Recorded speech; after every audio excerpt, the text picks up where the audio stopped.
So together, Ina ma'am and Rajaswa will guide us through the operational core of sustainability, demonstrating practical tools and strategies for resource efficiency and traceability that MSMEs and BMOs can implement to strengthen competitiveness, transparency, and environmental performance. So first, let's hear it from Miss Ina.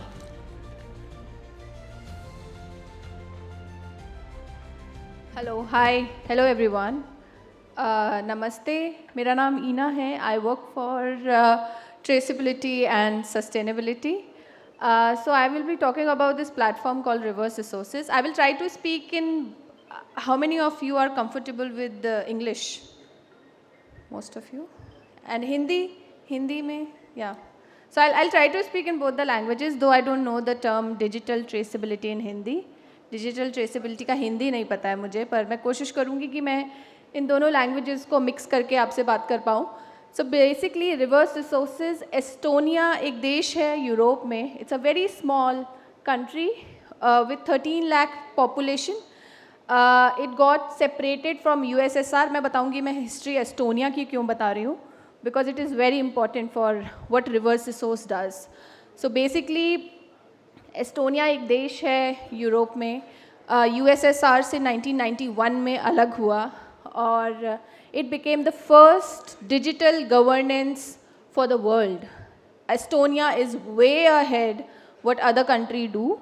Estonia बहुत आगे है जो digital traceability है. If you use computer thanks to, if you use internet thanks to Estonian experts and the startups who started with IP. The IP address was given by Estonia.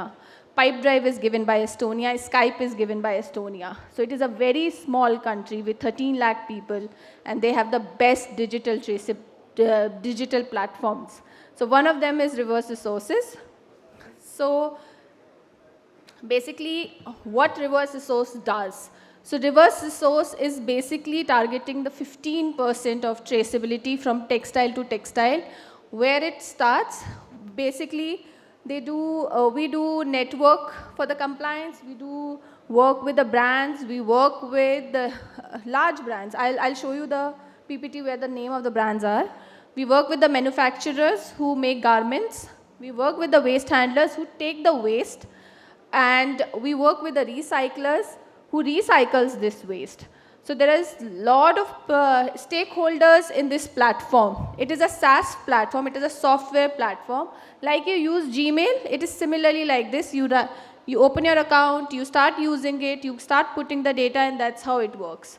So it is basically, that's what it does. In simple language, it is, I know you all are hungry, but if you could be little silent. So I'm getting distracted. Sorry, I'll keep it fast so you can reach to your food faster. So yes. So the next is, this is where Reverse Resources works. We are working with 1,500 factories and with almost 500 recyclers in India, Bangladesh, Vietnam, Indonesia, Turkey, and some South American countries, and obviously Europe. Europe is also becomes the main partners for us. And we have traced almost 131 tons of waste on the platform itself. And the 40% is traced back to the recycler. It starts from the factory जहाँ पे waste cut रहा है, जहाँ से waste आ रहा है, to the last point जो recycler है. So we are able to trace it back to the 40%. So this is what this session is. This event started with EU. So let me just say कि why traceability is needed. सबके mind में होगा कि क्यों करना चाहिए हमें digital platform use. दुनिया में policies change हो रही हैं. दुनिया में compliances बहुत different तरीके से देखे जाते हैं. It's not same. Each country जहाँ आप अपना माल भेजना चाहते हैं, जहाँ आप अपना मटेरियल सेल करना चाहते हैं, उन सब की डिफरेंट पॉलिसीज़ हैं related to traceability, related to DPP, related to circularity, which they are very strict. वो उसमें कोई, India is little lenient on this, but other countries are not. If you think you are a global businessman, if you are thinking you are going to work with Europe, if you think you are going to work with US, it's important you follow their policies. So it's important कि आप इस platforms या digital traceability या फिर DPP जो भी है, जितना भी आप waste generate कर रहे हैं, उसका एक knowledge, उसकी sustainability, उसका circularity के बारे में बात करना शुरू करें. This is the first step to talk. Then the next step comes, what are you going to do the next things? Okay, so what was happening before? This is what was happening with the waste. Textile waste जो garment factories में cut रहा है. So factories में cut रहा है, कोई भी आके लेके जाता है. People don't know who is taking it. And then it goes to one aggregation center. It goes trader to trader. कई बार जो लेके जा रहा है उसके पास सिर्फ ट्रॉली है या वो ट्रक है, but they don't have a warehouse. They just come, buy it, and then they take it to another aggregation center, then another. So this is how it was happening. Now the system has changed a little. We have tried to make it digital, where it is moving and how much kgs. तो factory से मान लीजिए निकलता है 100 kgs, तो वो कौन से वेस्ट हैंडलर के पास गए सॉर्टिंग होने. Let's say he has 100 kgs, he is holding 20 kgs, कि 20 kgs वाइट मैंने होल्ड किया है, रेस्ट ऑफ द कलर मैंने रिसाइकलर को भेज दिया है. So we are trying to see कि उसका जो इन्वेंट्री है वो कैसे बिल्ड होता है, which is very easy, 5 minutes to make it on the platform. Right, this is how the platform looks like. For whom it is helpful? Anybody who is working with policies related to the circularity in textile. किसके लिए important है? Manufacturers के लिए, brands, क्योंकि brands पे especially the big brands have a real push from their governments, whichever country they belong to have a, you cannot make clothes in a third world country and dump your waste also in the third world country. So it becomes very important for the brand, this platform. So this is very important, and all the stakeholders in this value chain, it becomes very important. So this is the network certificate, which is one of our major thing, where we are working with the waste handlers. We work around a very basic compliances. We know, see, we come from a country where basic things like clean drinking water is very basic. So we understand this part. हम EU और उसके regulations हैं, but what we are trying to do is, we are asking everyone to do first step of basics. First step है clean drinking water, washroom nearby. We are not even saying कि facility में होना चाहिए, at least public washroom के लिए demand कीजिए अपने area में, जहाँ पे working sector है, where we are talking जो labor है उसको washroom availability हो, और उसके लिए ड्रिंकिंग वाटर हो, उसके लिए PPE किट हो, फर्स्ट एड किट हो, एंड बेसिक फायर एक्सटिंग्विशर्स हो. For waste handlers we are talking about, right. So this is the very basic, this is the first step. Then the next steps comes, which is COC. So we appreciate who are doing the basic, we appreciate them with the certificate. Okay, so this is what where we are completely relying on, where the waste handler is doing their compliances. This is how our waste sectors looks like right now. So what we are trying to do is, we are trying to sort on the table.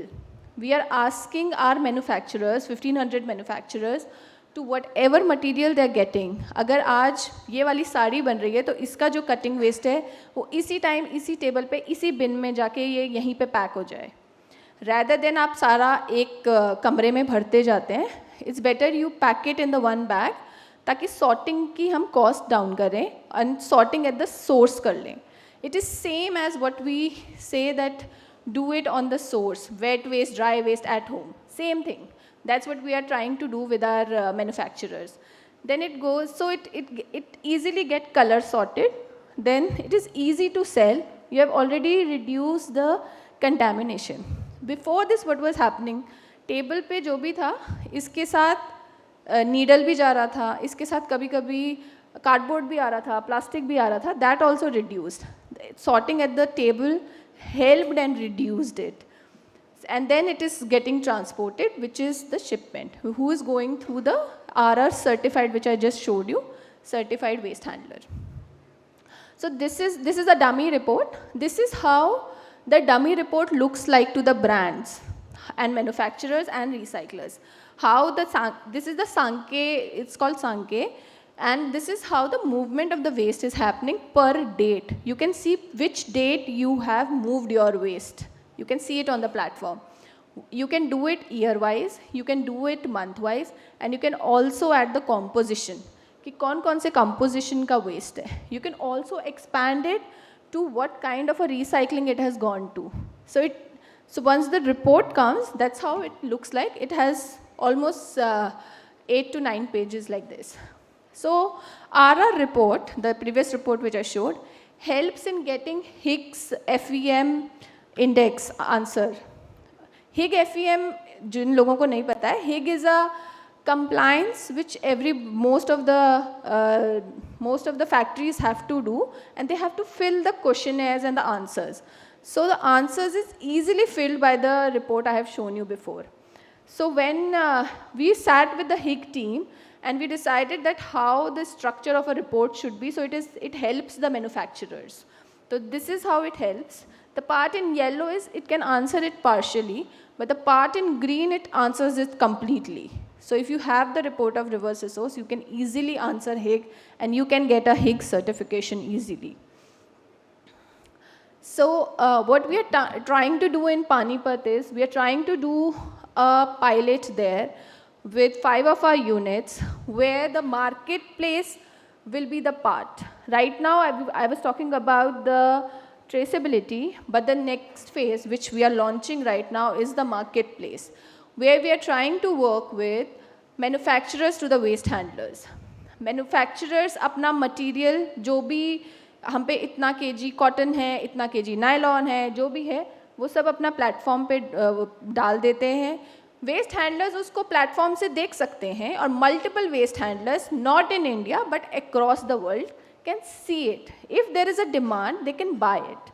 तो ये जो sale and purchase है वो on the platform easily करने के लिए. So we are doing the testing in Panipat right now. Answers will be later on, which I can share later.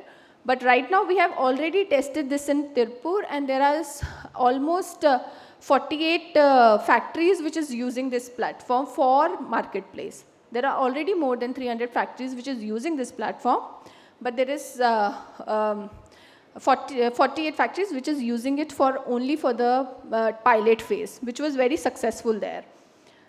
So yeah, I'll keep it short, and I did actually. So this is the last part. When I talked about Estonia, जो देश है वो digital और digital governance को बहुत strongly लेता है, and they also take the privacy also very strongly. उनका जो privacy code and conduct है, it's very very strong. So if you think कि आपने अपना एक information share किया, it will get leaked, no it doesn't. We don't share any information outside the permission of the certain bodies. Brands इस platform पे हैं, manufacturers हैं.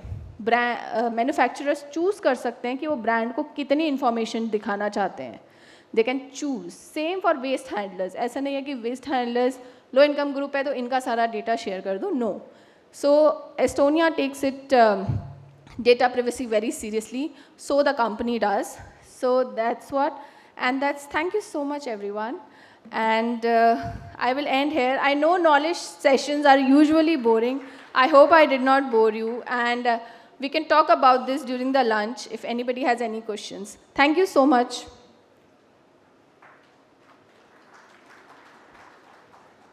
Thank you so much, Ms. Ina, for taking us through traceability.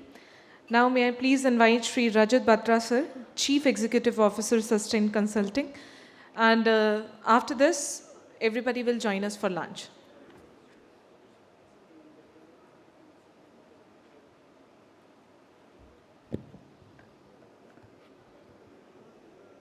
Namaskar. Thank you to FMC for the opportunity to be here. आज का topic resource efficiency का है. Resource मतलब जो नेचुरल रिसोर्सेज जैसे कि बिजली, पानी, केमिकल या रॉ मटेरियल हम लोग इस्तेमाल करते हैं किसी भी फैक्ट्री में, अगर हम उसको एफिशिएंटली यूज़ करेंगे तो उसका क्या फ़ायदा है. any factory that produces parts or materials or even in the service sector, ये चार चीज़ें लगभग हर जगह इस्तेमाल होती हैं, बिजली, पानी, रॉ मटेरियल, कभी कभी केमिकल्स। उन सब से हमारा प्रोडक्ट निकल के आता है, जो यहाँ पे हमें दिख रहा है product, but also emissions and waste. ये एक नेचुरल साइकिल है। अगर हम इस पे ध्यान दें तो हम क्या कर सकते हैं कि अपनी इनपुट कॉस्ट को कम कर सकते हैं। With the lowering of the cost you can make more money in the business. This also has a positive impact on the output side. अगर हम कम बिजली, कम एनर्जी यूज़ करेंगे तो एमिशंस भी हमारी कम होंगी। अगर रॉ मटेरियल कम इस्तेमाल करेंगे उतनी ही आउटपुट के लिए, तो हमारा वेस्ट भी कम होगा। इस चीज़ को करने के कई फ़ायदे हैं।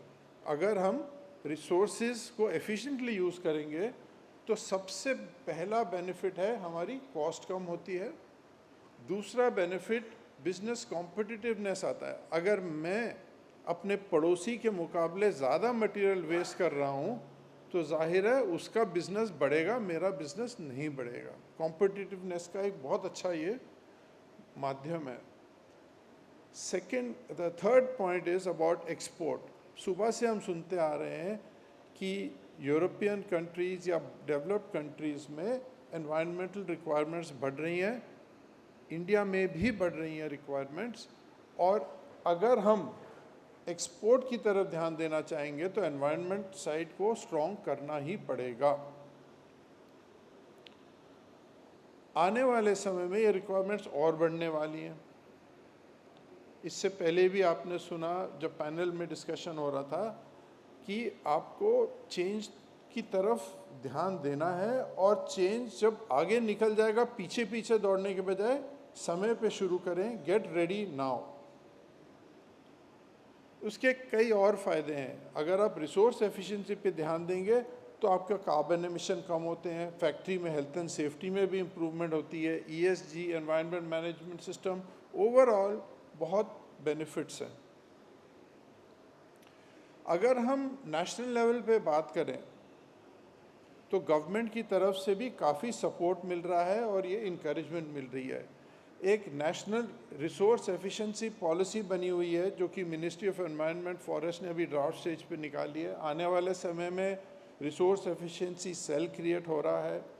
तो ये चीज़ों से क्या होगा कि रिसोर्स एफिशिएंसी सिर्फ हम बिजनेस पॉइंट ऑफ व्यू से ना सोचें, पॉलिसी से अलाइनमेंट भी मिल रहा है।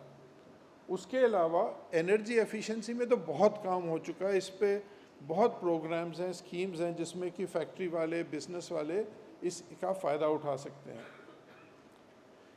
दो तीन ऐसी स्कीम्स हैं जिसके बारे में बात करना चाहूँगा, जिस पे पैनल में भी ये टॉपिक निकल के आया था।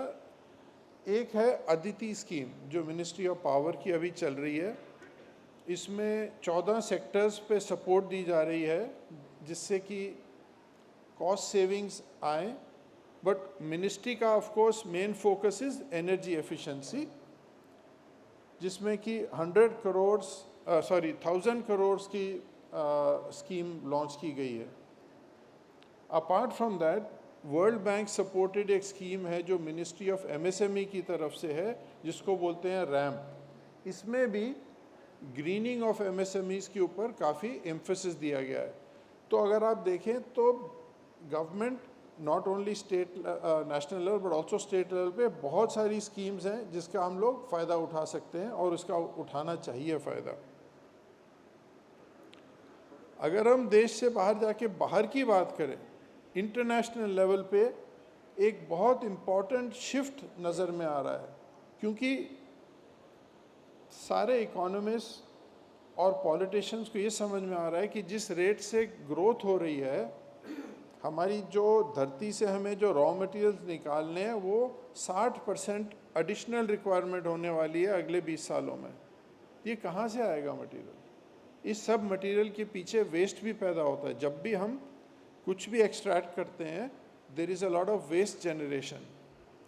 तो इन सब चीज़ों को देखते हुए बहुत डायरेक्शनली रिसोर्स एफिशिएंसी के ऊपर पुश मिल रहा है, और इसी वजह से इंडियन एक्सपोर्टर्स के लिए बहुत ज़रूरी हो जाता है कि वो रिसोर्स एफिशिएंसी की तरफ ध्यान दें। इसमें से कुछ टॉपिक्स ऐसे थे, सीबैम पे भी डिस्कशन हुई थी आज सुबह, और ट्रेसिबिलिटी पे अभी ईना ने बहुत अच्छे से एक्सप्लेन किया कि ये सब रिक्वायरमेंट्स हैं, और इन चीज़ों को इंटीग्रेट अगर हम अपने बिजनेस में करें तो उससे हमारा बिजनेस स्ट्रॉन्ग बनता है। तो रिसोर्स एफिशिएंसी एक ऐसी चीज़ है जो आपके बिजनेस को बहुत स्ट्रॉन्ग बना सकती है। तो इसमें उदाहरण कई हैं हमारे पास, मैं बस जल्दी से अपनी कंपनी के एक्सपीरियंस के एक दो एग्जांपल शेयर करूंगा। ये मोहाली में हमने काम किया था एनर्जी एफिशिएंसी का। अगर एफिशिएंट इक्विपमेंट में जाते हैं तो पैसे की बचत है, और उसका पे बैक पीरियड 9 महीने का है, यानी कि आपने आज लागत लगाई, 9 महीने में पैसा वापस, उसके बाद उससे आपका सिर्फ फ़ायदा ही फ़ायदा है। सिमिलरली ये एक पानीपत की यूनिट का है उदाहरण, जहाँ पे कि स्टीम वेस्टेजेस कम किए थे, उससे कोयले की खपत बचत कम हुई, पानी भी बचने लगा, और ये 12 महीने से कम में लागत का पैसा वापस, अगले साल से बेनिफिट। इसी तरीके से ये जीन्स वॉशिंग कंपनी का एक एग्जांपल है जिसने पानी की बचत करी थी। इसमें तो कुछ लागत ही नहीं आई, यानी कि इमीडिएटली सेविंग, सिंपली मेजरमेंट और कंट्रोल से पानी की खपत कम करी और उससे सेविंग्स आने लगी। आप ये देख रहे हैं कि ये जो भी उदाहरण थे ये बेसिकली एक एक उदाहरण दिए, लेकिन इसमें से कुछ में लागत थी, किसी में लागत नहीं थी। यही हमारा अनुभव है। Sometimes you get benefits without spending money, low cost no cost, but कई बार लागत आती है। जनरली पे बैक पीरियड 3 साल से कम का रहता है। एनी बिजनेसमैन नोज कि अगर आप एक्सपेंशन में जा रहे हैं, कुछ भी कर रहे हैं, तो आपका इक्विपमेंट, आपकी कैपिटल कॉस्ट नॉर्मली 3 साल में पैसा नहीं वापस आता है। ये बहुत अच्छी चीज़ है जो आपको रिटर्न ऑन इन्वेस्टमेंट बहुत अच्छा देता है। अगर हम लॉन्ग टर्म की सोचें और साल भर, 1.5 साल, 2 साल इस पे काम करें, तो ये एक उदाहरण एक कंपनी का जिसने 9 इम्प्रूवमेंट्स करी थी। उस पीरियड में उस समय उनको 28 लाख का उनकी लागत आई, 10 लाख के लगभग उन्होंने फीस पे करी कंसल्टिंग की, टोटल 38 लाख, लेकिन 51 लाख की सेविंग है। अब देखिए इसमें बिजनेस स्ट्रॉन्ग बनेगा कि नहीं बनेगा। तो इसी तरीके से अगर हम सिस्टमेटिकली अपने बिजनेस को देखें तो रिसोर्स एफिशिएंसी बिजनेस को बहुत स्ट्रॉन्ग कर सकता है। और यही चीज़ हम पानीपत में डनीडा प्रोजेक्ट के अंतर्गत कर रहे हैं, जो कि एफएमसी इस प्रोजेक्ट को लीड कर रहा है, और रिवर्स रिसोर्सेज के साथ हम 3 ऑर्गेनाइजेशंस इस पे काम कर रहे हैं। यहाँ पे हम लोग पानीपत क्लस्टर के लिए एक specific resource efficiency solution develop कर रहे हैं, जो कि एक यूनिक तरीके से पेश किया जा रहा है पानीपत की इंडस्ट्रीज़ को, जिसमें कि ह्यूमन सेंटर, डिजिटली इनेबल्ड। तो हम लोग इन पर्सन या रिमोट कंसल्टिंग भी देते हैं और डिजिटल प्लेटफॉर्म के द्वारा कई सॉल्यूशंस दे रहे हैं, जिसका फ़ायदा होने से कॉस्ट इफ़ेक्टिवनेस मिल जाती है क्लाइंट को। और बस इसी के साथ मैं एंड करना चाहूँगा कि रिसोर्स एफिशिएंसी से बहुत बेनिफिट्स हैं। इसमें हम लोग बिज़नेस की कॉन्टेक्स्ट को समझते हुए सॉल्यूशन डेवलप करते हैं, और अब आने वाले पीरियड के लिए प्लान बन जाता है कि अगले 1 साल में, 1.5 साल में क्या क्या इम्प्रूवमेंट्स करनी चाहिए, और इसमें इम्प्लीमेंटेशन सपोर्ट भी मिलता है साथ के साथ। तो इसके साथ आप लोग का बहुत बहुत धन्यवाद। Thank you for listening.